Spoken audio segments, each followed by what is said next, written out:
ذرا لفظ دیکھیے گا حدیث کے. حضور فرمانے لگے میں کفر اور قرض سے اللہ کی پناہ مانگتا ہوں. میں کہہ چکا ہوں کہ شارحین حدیث نے لکھا یہ وہ والا قرض ہے جو بندے نے شہرت کے لیے لیا, خرچے بڑھانے کے لیے لیا, مہنگی شادی کرنے کے لیے, دکھاوے کے لیے کام کرنے کو لیا, مجبور نہیں تھا, جان بوجھ کے لیا. حضور فرمانے لگے میں کفر اور قرض سے اللہ کی پناہ مانگتا ہوں.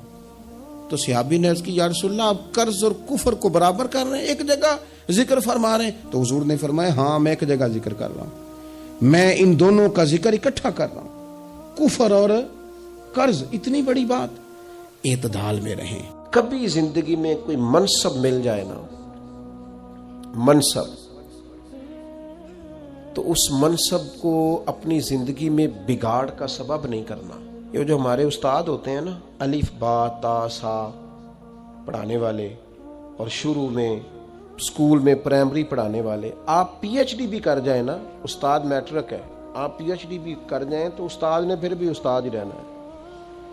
ہمیں نہ ذرا کوئی منصب ملتا ہے نا ذرا, یعنی جو کل کو تنقید کر رہے ہوتے ہیں نا حکومت کچھ نہیں کر رہی, جب انہیں حکومت ملتی ہے نا پھر ان کو پتہ چلتا ہے اوہو کچھ ہو ہی نہیں سکتا, خزانہ ہی خالی ہے, حالات ہی خراب ہے, پچھلوں نے کچھ نہیں کیا. بھئی آپ کو منصب ملا, آپ بدل گئے. آپ تو کہہ رہے تھے یہ پیچھے ہٹیں, یہ نکمے, ہم آئیں گے تو کمال ہو جائے گا. اب کمال کر کے دکھائیں. اب نکموں کا رونا کیوں روتے ہیں؟ منصب لوگوں کو ملتا ہے تو لوگوں کے پاس پیسے آتے ہیں تو پھر ان کو غریب بندہ ہی کو نہیں نظر آتا. جس کے پاس گاڑی ہو وہ کبھی نہیں کہے گا آپ سے کہ یار گجرانوالہ کرایہ بڑا ہو گیا ہے, کبھی نہیں کہے گا, کیونکہ اس کا مسئلہ پٹرول ہے, اس کا مسئلہ کرایہ نہیں ہے. ہوتا یہ ہے کہ منصب ملتا ہے تو لوگوں کی طبیعت میں بگاڑ آ جاتا ہے. کوئی تو ہو نا جو آپ کو کہے وہ ادھر آئے نا, اس میں بھی ایک لذت ہے. اگر انسان کے منصب نے اس میں بگاڑ پیدا, ہمارے منصب ہماری طبیعتوں میں, بڑا ظالم نہیں جو اپنی اماں کو بھی کہتا ہے کہ میں حضرت ہوں, میں ٹیچر ہوں, میں مالدار ہوں, ابا جی کو بھی کہتا ہے. آپ کچھ بھی ہو جائیں, کہیں بھی چلے جائیں, وقت کے محدث اعظم بھی ہو جائیں, جنت پھر بھی ماں کے قدموں کے نیچے ہی ہے. کیسے ادھر ادھر ہو سکتے ہیں آپ؟ اپنے مناسب کو کبھی بگاڑ کا سبب نہ بنائیں. میں تھوڑے دن کی بات ہے, ہمارے دوست کچھ پیار کرتے ہیں یہاں, زیادہ نہیں, تھوڑا سا ایک سسٹم ہے رمضان میں کچھ لوگوں کی مدد کرنے کا. تو میں یہ کچھ دن ہوئے سیڑھیاں چڑھ رہا تھا مسجد کی گلی میں سے عصر کی نماز کے لیے, تو ایک بوڑھے نے مجھے آواز, صاحب السلام علیکم, نکی جی گل کرنی سی. میں کیا حکم؟ وہ کدی کدائیں تھوڑے سنگی کو راشن دیندے نے روزے اج. میں نے کہا مل جائے گا آپ کو, رمضان آئے گا تو. کہنے لگے پہلو نہیں مل سکتا, راشن ونڈن والے اور لوگ کو عیدوں بعد بھی بھوک لگ دیجئے, پہلے نہیں مل سکتا. تو میں ان کا بازو تھام کے کونے میں لے گیا. میں نے کہا خیر ہے, وہ ایسا آدمی نہیں ہے کہ روایتی ہو, روایتی بندے کا پتہ چل جاتا ہے. میں نے کہا خیر ہے. کہنے لگے منڈا 40,000 کماندا ہے تے 34,000 تے گیس دا بل آ گیا. تے میں جنی واری راتی اٹھیا نا او دے کمرے دی بتی بلدی سی پئی, آندا تے نہیں بیچارا تکلیف ہے. تو میں انہوں آکھیا پتر راشن آ جانا ہے, تو با بل دا کچھ ہیلا کر. تو میں کیا حضرت صاحب نو آکھاں گا کہ انہیں سنگیاں نو آکھن, دوست منصب ملے ہیں تو ہمیں بھول ہی گیا ہے, دائیں بائیں ہمیں یاد ہی نہیں رہا. ہمارا خیال ہے سارا خرچہ ایم این اے صاحب ہی آ کے کریں گے, وہ تو پہلے پورا کریں گے جو انہوں نے لگایا ہے. غریبوں کے اشک کون پونجے گا, کون خیال کرے گا؟ تمہیں منصب ملا ہے, تم آگے چلے گئے, واپس آؤ, اپنی سطح پر غور کرو. آج شب برات کی نورانی رات میں آپ سے عرض کروں گا, میرا مالک بڑا راضی ہوتا ہے جب غریب کے آنسو پوچھے جاتے ہیں. اللہ بڑا راضی ہوتا ہے جب بھوکے کو روٹی کھلائی جاتی ہے.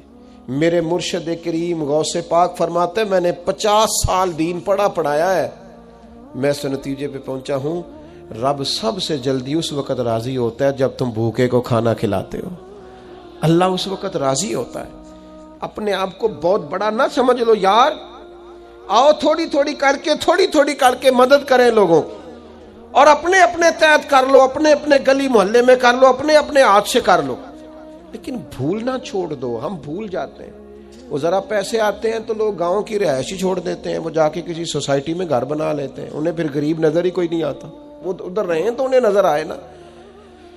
حضرت عمر کا دور خلافت تھا. کنز العمال میں روایت ہے, میں یہ روایت 100 دفعہ پڑھی ہوگی میں نے, بڑی بڑی پرانی ہے اور رج کے پڑھتا ہوں. کچھ چیزیں بندہ اپنے لیے نہیں پڑھتا. مال غنیمت کا اونٹ گم ہو گیا تو حضرت عمر تلاش کر رہے ہیں, کبھی بھاگ کے ادھر جاتے ہیں, کبھی ادھر جاتے ہیں, کبھی دائیں کبھی بائیں ڈھونڈتے ہیں مال غنیمت کا اونٹ مل جائے. تو ایک شخص نے سیدنا فاروق رضی اللہ عنہ کی عالی مرتبت خدمت میں, حضور کدھر بھاگ رہے ہیں؟ فرمایا وہ مال غنیمت کا اونٹ گم ہو گیا ہے. تو عام سی بات تھی, لوگ کہتے نہیں کسی منڈے نو آگ چھڑو, کسی بچے نو کہہ دیو. تو فوراً کہا جناب کسی غلام کو کہہ دیتے.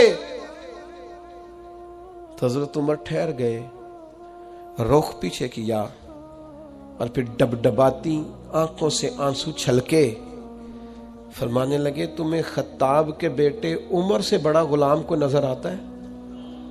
میں بھی تو غلام ہی ہوں نا, میں بھی تو غلام ہوں, غلام ہی ڈھونڈ رہا ہے. میں اور کسی کو کیا غلام سمجھوں, میں بھی تو غلام ہی ہوں. 24 لاکھ مربع میل کا حکمران اور فرما بردار ایسے کہ عمر اشارہ کریں تو لوگ جانے ہتھیلیوں پہ رکھ کے آ جائیں, پر وہ فرماتے ہیں غلام ہی تو ہوں, میں غلام ہی ہوں. میرے دوست, منصب ملے ہیں تو ہم بڑی چیزیں بھولتے جا رہے ہیں. منصب ملنے پر چیزوں کو نہیں بھلائیں, لوگوں کا خیال کریں. حضرت عبداللہ ابن عمر ایک اونٹنی پہ بیٹھے تھے, اونٹنی بڑی پیاری لگی, بڑی خوبصورت تھی, بڑی بہترین تھی, بڑی صاف ستھری تھی. تو 2-3 دفعہ اپنے غلام سے کہا یار بڑی پیاری ہے, بڑی خوبصورت ہے, دیکھو اس کا چلنے کا انداز کتنا نرالا ہے. آج کل بھی ڈرائیور گاڑی چلاتے ہیں تو کہتے ہیں بڑی ہلکی پھلکی ہے جی, بریکیں بھی بڑی ٹھیک ہیں جی اس کی, فلاں معاملہ بھی اس کا بڑا صحیح ہے. وہ اتنی پسند آئی اونٹنی تو اونٹنی سے اترتے ہی فوراً کہنے لگے اس کو نشان لگا کے قربانی کے جانوروں میں چھوڑ دو, یہ زیادہ پیاری ہے, اسے رب کے رستے میں خیرات کریں گے. کیوں؟ ایک باریک نقطہ صوفیاء نے بیان کیا ہے. اللہ کے نیک بندے کہتے ہیں کسی جگہ بھی تمہارا دل اللہ رسول کے مقابلے میں الجھنا نہیں چاہیے. کوئی ایسی چیز جو رکاوٹ بن رہی ہو, رکاوٹ, وہ کیا کہتے ہیں کچرا آ گیا ہے, اس کچرے کو لوگ ٹھیک نہیں کرتے, کہتے نکال دو تاکہ معاملہ صحیح رہے. ایک چھوٹا سا باریک سا ہلکا سا دھاگے کی طرح کا ایک ٹکڑا اگر کسی وقت گوشت کا آپ کے دانت میں الجھ جائے نا, وہ سارا ذائقہ تباہ کر دیتا ہے. لوگ مختلف چیزیں لے کے خلال کرتے ہیں دانتوں کا تاکہ وہ نکل جائے, کیونکہ ذرا سی بھی چیز اگر کسی جگہ رکاوٹ بن جائے نا, آپ بڑا بہترین کھانا کھا رہے تھے, زبردست غذا آپ کھا رہے تھے, ایک صرف اس میں نا ہلکا سا دانہ ایسا ہے جو سخت تھا, کچرا آ گیا, روڑا آ گیا, تو وہ سارے کھانے کا ذائقہ تباہ کر دیتا ہے. بعض لوگ ایسے ہوتے ہیں کہ ایک بال نکل آئے نا کبھی کھانے میں سے تو کھانا چھوڑ دیتے ہیں, کہتے ہیں یار یہ سارا ذائقہ خراب ہو گیا. ہمارے ساتھ یہ ہوا ہے, یہ تو ہے نا دنیاوی معاملات, اسی طرح کا مسئلہ روحانی زندگی میں ہوتا ہے. کئی دفعہ نا ہم ماننے کو تیار نہیں ہوتے, لیکن ہمارے اوپر دولت کی محبت پوری طرح سوار ہوتی ہے, وہ سجدے میں ذوق آنے نہیں دیتی. شہرت کی محبت پوری طرح سوار ہوتی ہے, وہ درود و سلام کا, ذکر کا, عبادت کا ذائقہ لگنے نہیں دیتی. وہ جو کہا تھا نا والذین آمنوا اشد حبا للہ, ایمان والے سب سے بڑھ کر اللہ سے پیار کرتے ہیں, سب سے بڑھ کر رسول اللہ صلی اللہ علیہ وسلم سے محبت کرتے ہیں. کیوں کہا گیا تھا؟ اس لیے کہ ان محبتوں کے مقابلے میں ذرا بھی کوئی اور محبت آتی ہے روحانی ذائقہ خراب کر دیتی ہے. ہمارا دل نہیں لگتا, ہم بور ہوتے ہیں, ہم پریشان ہوتے ہیں. مسئلہ یہ ہے کہ جس دل میں صرف رب رسول کو ہونا چاہیے تھا, وہاں شہرت آ گئی ہے, شہرت کی محبت آ گئی ہے, دکھاوا آ گیا ہے, مال آ گیا ہے, کئی قسم کے ہم نے بت معاذ اللہ اکٹھے کر لیے, اور پھر وہ ساری کیف مستی آئے. یہ کیسے ہو سکتا ہے؟ حضرت عبداللہ ابن عمر رضی اللہ تعالی عنہ کے پاس ایک گدھا تھا. ہم پنجابی میں تو کہا کرتے تھے کہ بڑا ساؤ جانور ہے, بڑا دھیما ہے, بڑا اچھا ہے, سواری بھی کرتے تھے اس پہ, اس پر بوجھ بھی رکھتے تھے, اور بھی کئی کام, جانوروں کا چارہ بھی اس پہ رکھ کے لایا جاتا تھا. بہت سارے لوگ اس کی تعریف کرتے تھے کہ ظاہر ہے اس وقت یہ جانور ہر گھر کی ضرورت ہوتے تھے, لوگوں نے بڑی تعریف کی کہ جناب یہ گدھا بڑا اچھا ہے، بڑا عمدہ ہے۔ اب بعض چیزیں ایسی ہوتی ہیں جن سے دل لگ جاتا ہے۔ کچھ نوجوانوں نے گھروں میں بلی رکھی ہوتی ہے، گھوڑا رکھا ہوتا ہے، جانور رکھے ہوتے ہیں، ان کی پوری توجہ انہماک۔ ہم دیکھتے تھے دیہاتوں میں کہ بزرگ اگر کہیں چلے جاتے تھے سفر پہ تو وہاں سے بھی پیغام بھیجتے تھے کہ گائے کو چارہ ڈالا کہ نہیں، بھینس کو نکالا کہ نہیں، تم نے باڑے سے دھوپ چھاؤں کا خیال کیا کہ نہیں۔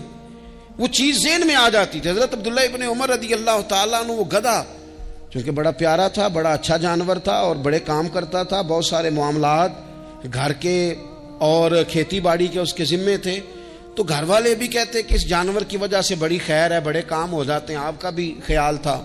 حضرت عبداللہ ابن عمر ایک دن گھوڑے سے نیچے اترے یا اس گدھے سے نیچے اترے تو خادم کو بلا کے کہنے لگے اسے لے جاؤ اور بیچ کے پیسے اللہ کے رستے میں خیرات کر دو۔ اب وہ خادم کا بھی اس سے دل لگ گیا تھا، جانور گھر میں ہوتا ہے دلچسپی ہو جاتی، کہنے لگا حضور وہ سارا محلہ تو اس کی تعریف کرتا ہے، سارے خاندان والے تو اس جانور سے دلچسپی رکھتے ہیں اور آپ بیچ رہے ہیں۔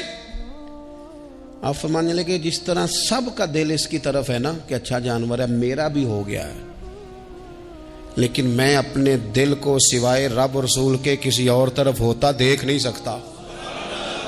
اعظم بلا سے اپنی وہ ہستی ہی کیوں نہ ہو، اعظم بلا سے اپنی وہ ہستی ہی کیوں نہ ہو، جو چیز اس کی راہ میں حائل ہو پھونک دو، جلا دو ایسی ساری چیزیں جو ان کے راستے میں آتی ہیں۔